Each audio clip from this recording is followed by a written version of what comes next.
attacked us in the past, and some prime ministers even, who got the rough edge of the British tongue, off and on, because we can still speak out. So local authorities should be trembling in their council chambers, lest the public lose trust in them over this, if it develops. But of course local authorities have thought about this, and they've got the training in place. Perhaps they have got their mind fixed on the difficulties that might come their way if things go wrong. Big responsibilities. Because errors will occur, faults will occur, things will happen.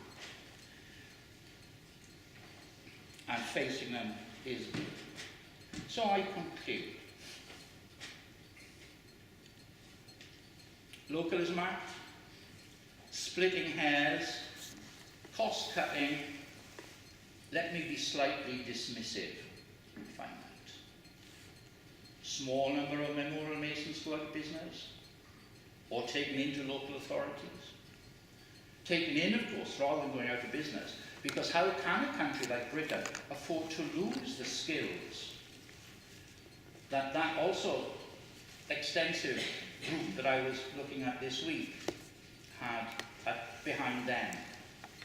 No, tremendous skills are not to be lost. But it seems to me that considering how memorials and masons can contribute to cultural diversity and to our cultural heritage, local authorities must be even more sure of themselves in taking on the opportunities that this proactive legislation has brought within their purview. So on the basis then that this debate raises highly significant issues, not only for cost cutting and grief, but for Britain's cultural heritage, issues that include the disappearing dead through cremated remains and woodland burials, I do not think that cost cutting is the only or even the most significant factor facing us as a culture and society through this one. And on that basis, I beg to oppose the motion that local authorities should not compete commercially against their council tax and ratepayers.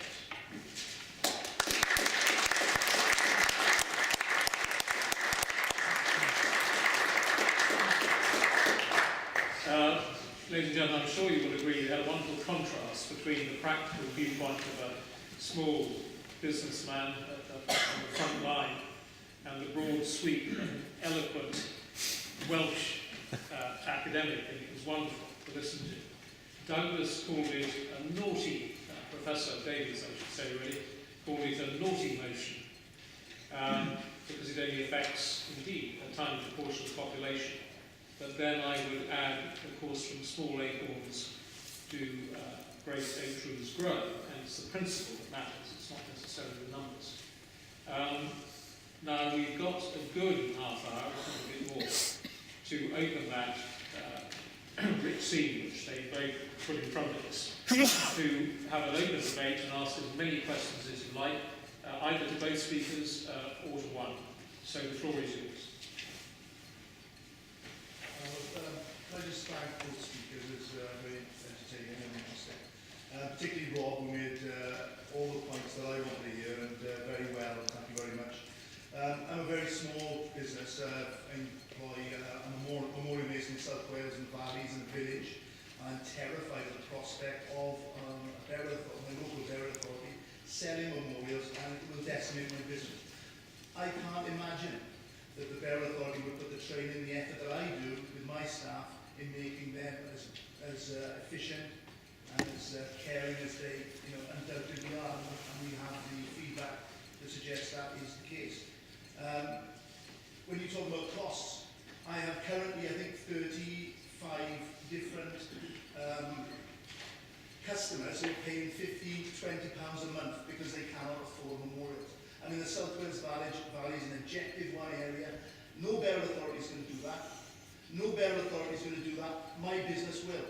And the people who can pay subsidise for the people who can't pay, and the people who can't pay less, and they take longer to pay. No burial authority will do that. Absolutely not. Yeah. And, well, you'll say in a sec. But not my burial authority wouldn't, yes, culture is completely, I agree with you, that culture is very, very important. And it's all about skills, and it's all about memorialisation that is tasteful, and the thought that a young upstart bell authority would come into the business at a moment's notice and have any idea how to construct safely or carve delicately a memorial for somebody's loved one is anathema to me. And the actual culture is important. It is not culturally very wise, in my view, to have the culture of burial authorities impoverishing their local communities in order to gain money to provide statutory services. That should be coming from central taxation. And we should not have a situation where burial authorities are competing and impoverishing, and in a range of businesses. This is not confined to memorial business at all.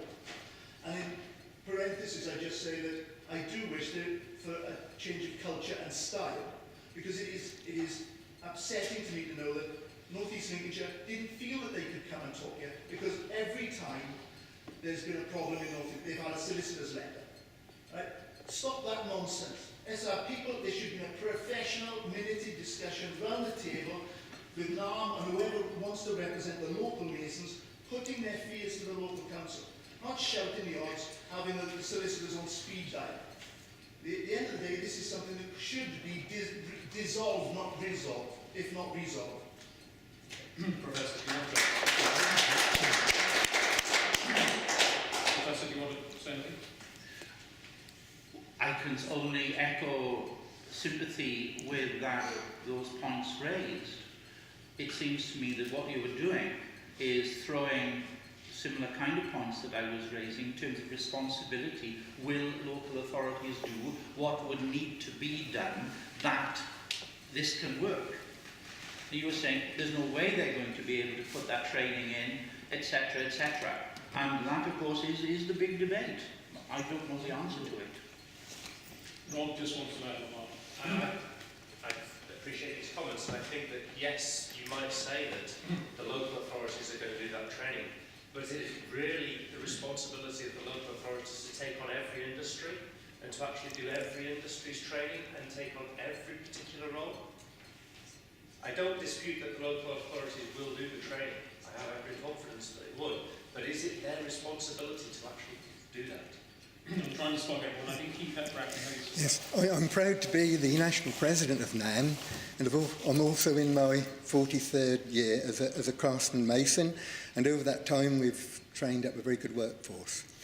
I'd like to point out to you, and you've done lots of research on the death industry, so where we look at where the council have a monopoly of digging graves, look at it, it's rubbish. They're not capable of providing a good service for backfilling graves, as many masons here can testify. Now, I come from a family business, and we were funeral directors, and once upon a time there was a craftsman grave digger, and that craftsman grave digger would carefully prepare the grave, he would backfill it properly, and the excess soil would be a mound. You look in your cemeteries, they have huge excavators, they're big piles, nearly as big as this room, of spoil, and the graves are not backfilled. So they cannot even look after a simple thing where they have a monopoly of filling graves. So how are they going to produce the skilled memorials we produce? Our firm, we go back to the 1840s, and every generation has improved, and we have good craftsmen, as many of the firms here today, and in general, the work we're providing is a far higher standard. And thinking about the motion, I think we've got the wrong motion today. The motion we should have been discussing is the Localism Act and how it affects small businesses, because the Localism Act must cover a very big spectrum.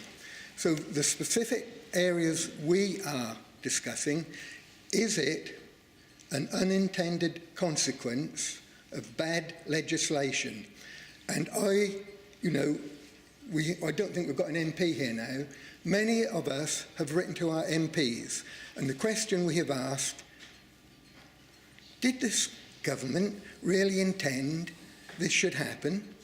did they, the MP is gone, when he voted Coming back for, later. when he voted for the Localism Act, did he say, did they do the necessary investigation how it would affect small businesses, or is the Act just, as it is, an unintended consequence of bad legislation? And that would have been a much better motion to discuss. Graham, do you want to explain why we chose the particular wording on the motion? There was a logic behind it.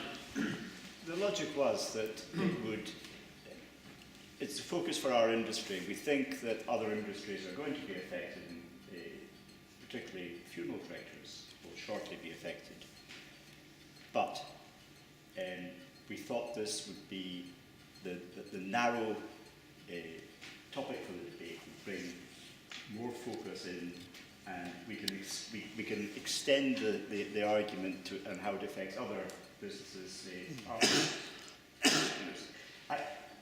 When you think about cemeteries selling memorials, it's almost like people who dine in fine restaurants and think, this is really nice, I could do that, without having the faintest idea of how they can run a restaurant or cook a nice meal.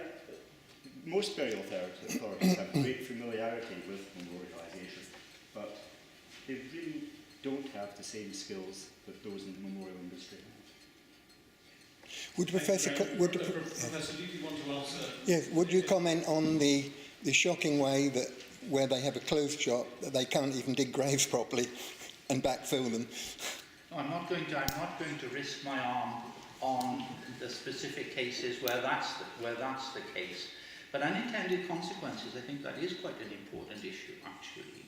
I mean, to go back to the select committee that I presented our results to many years ago now, there was a point at which they said, we had the Home Office in yesterday, one MP said, and they said to us, you can't possibly discuss with the British public the issue of reusing graves. He said, you're telling us you've interviewed 1,600 people on this, and the majority of them say yes. I said, yes, you can, we've done it. So it seems to me, you've got to get the research in place, serious stuff, to argue with the position, I think. And maybe that sort of research on this particular issue hasn't been done. But unintended consequences are a very interesting part of the democratic process, aren't they? Whatever the issue might be. I think you were next. Yeah. I just wanted to add to that gentleman's comment about people being paid monthly. We do the same, and we can provide someone who's in dire straits. Sorry, could you identify which council? I'm not a council. We own the Memorial Masons in Wimborne in Sorry, Dorset, right, yeah. and we do the same as that gentleman. We let people pay small amounts a month. We do a very small little memorial, really cheap for them. So we can do them a memorial for just over £200. The problem is they then have to pay a council fee of £375 for permission to put it in. Not one council will reduce the fee, and can you imagine councils when they have a total monopoly? The fees go up. You challenge the fees, oh, it's government cuts. It is not government cuts. You're regularly getting brand new council vans, 2 men in each van. My husband's been installing a memorial or 2 memorials, 5 hours in a cemetery. They haven't got out the van because they're still drinking their tea, coffee and reading papers. They don't have to watch their costs. That's one of my points. Your point where you said it's only a minority of people involved. It is 2 things on that. One thing, it is not a minority of people, because the people you're affecting are not only the stonemasons, memorial masons, you are affecting the general public. And a public authority's duty is to provide to be a public service, and to consider what is best for the public. And they can't do both. And the other thing, it is irrelevant that we are a minority, and can you all imagine if we were some ethnics here, and you said, well, you're only a minority, it doesn't matter then, there'd be hell to pay. It does matter, because, to be quite frank, it's the people in private business in this country who are propping up state-funded pensions, which is categorically known to be unsustainable. Why do you want to create more state pensions, more public service employees? The country is run, and it was always run on the premise of competitive free trade, and that should be a right. And I'd be arguing, I'm not just against the councils running it, I am against any one company owning and running a cemetery, because we're having it down in Dorset, where you have a funeral director who owns a cemetery, no one else is allowed in there. I have people coming to quotes, and then when I find out where it's for, I have to say, well, we're not allowed in there. They're being charged double. So for any one monopoly, it is wrong. And you have to, as a government, you have to have the basic premise that this country should work on free trade. It is wrong. I can't even think of one public service which runs efficiently, under cost, is accountable, or bothers a damn about money, and most of the heads of them are earning more than the Prime Minister. How's that going to get worse and worse and worse by promoting and promoting more of the same? It's completely wrong. Sorry. Order.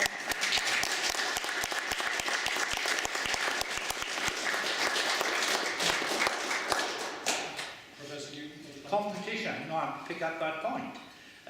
Competition seems to me basic to capitalism, and I understand that this society works on a capitalist basis at the moment.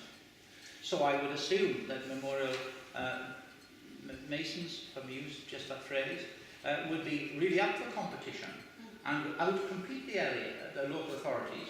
They would say, we've got better quality, we've got better cultural heritage, we've got. Then that becomes your responsibility for your advertising, for your PR.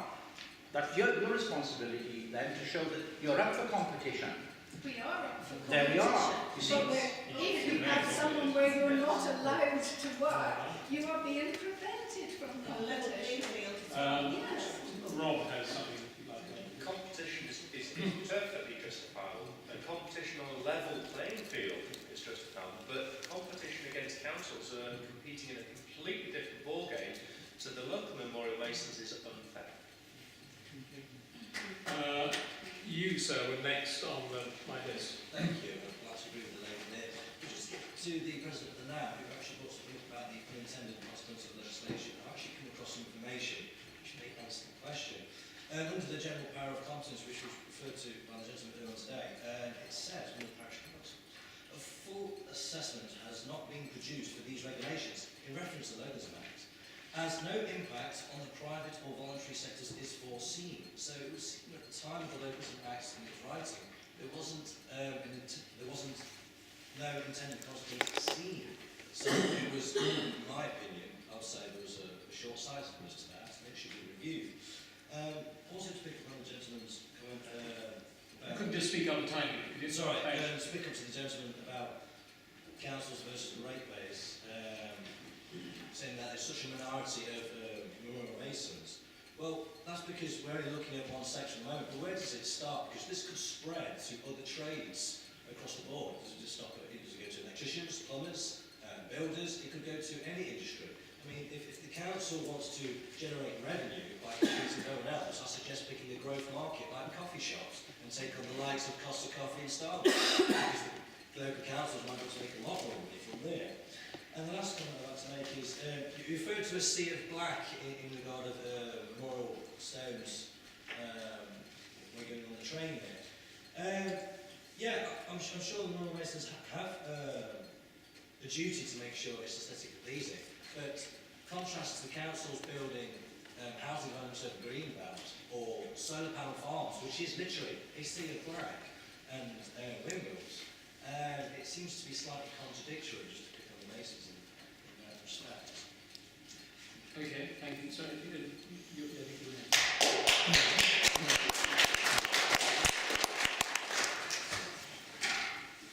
Unfortunately, I am a memorial mason, that's not unfortunate, but unfortunately I'm from North East Lincolnshire area. So at the moment I'm taking a lot of the brunt on what's been happening. I can tell you that the main reason our council has started selling memorials was cost. They wanted to provide a cheaper service, or so they said. They charge the same price as I do, and I actually make a profit. But, as our solicitor put in the letter after speaking to their solicitor, they're actually losing their costs because they are offsetting the people who already work in the office, their wages against it. That to me is immoral. I don't mind a mason setting up next door to me down the road. As long as he goes on the level playing field, he pays his tax and everything can go through. Training has been picked up on. Our staff went into the cemetery between Christmas and New Year to remove a memorial, and they were met by the council staff being trained. They were being trained to lay in freezing conditions concrete. And they turned around to my staff and said, "What do you think? How would you do this?" To which the reply was, "We wouldn't be doing it in this weather because it's not going to work." Data. Our council are writing to families 5 days after a burial. They are using the data we provide them with, or the funeral directors. They are using that data. If I phone up and ask who a grave owner is, I'm only given a name. I'm not given an address because that is data protection. But they are allowed to use it. But they use it under the guise that they have to send out literature to them to see if they provided a good service or not. So they are again hiding behind rules and regulations. Fees, the increase. They told me when they put memorials up £100 overnight. Said, "How can you do that?" "Well, if the families want it, they'll pay for it." That is the attitude you get.